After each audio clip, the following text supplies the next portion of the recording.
तरह ये जो मनरेगा कार्यक्रम चलाए जा रहे हैं राज्य में, किसानों को कितना लाभ होगा, और जो सरकार जो नाम जी राम हे राम का जो शब्द दिया है, इसको आप किस रूप में देखते हैं?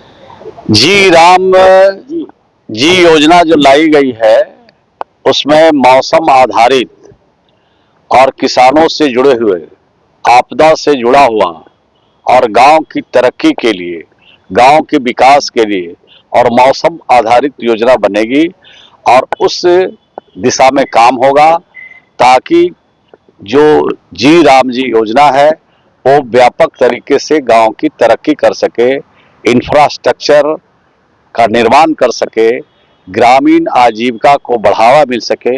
इस आधारित इस योजना के कार्यान्वयन के लिए जी राम जी योजना लाई गई है। इससे राज्य के किसानों के साथ साथ मजदूरों को और ग्रामीण परिवेश के लोगों को इसका व्यापक लाभ मिलेगा।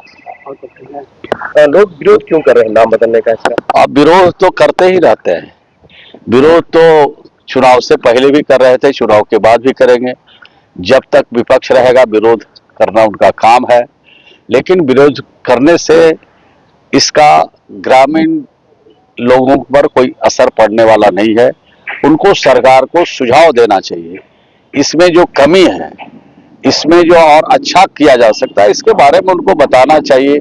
और बताने के बाद सरकार, मैं समझता हूं कि अगर अच्छा सुझाव देंगे तो सरकार का काम है उस सुझाव को अपने विभाग में, डिपार्टमेंट में, जी राम जी में उसको शामिल भी कर सकते हैं। लेकिन सुझाव देने के बाद आप टांग खींचते हैं तो टांग खींचने से न देश चलेगा न राज्य चलेगा। लेकिन अब 40% राशि राज्य सरकार को भी देनी पड़ेगी, लेकिन पहले ये सब राशि केंद्र सरकार को वहन करना पड़ता था। नहीं, हमको पहले भी वहन करना पड़ता था। पहले मटेरियल में 25% राशि राज्यों को भी लगाना पड़ता था।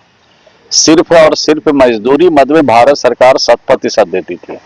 लेकिन भारत सरकार ने कहा है कि अलग से राज्यों को हम धनराशि भी उपलब्ध कराएंगे और ऐसी योजना बनेगी जिसके लिए आवश्यकता धनराशि की होगी तो उस पर भी सरकार विचार करेगी। तो मैं समझता हूं कि अलग से भी धनराशि दे रही है तो जो बोझ पूरा पड़ना था वो कम पड़ेगा।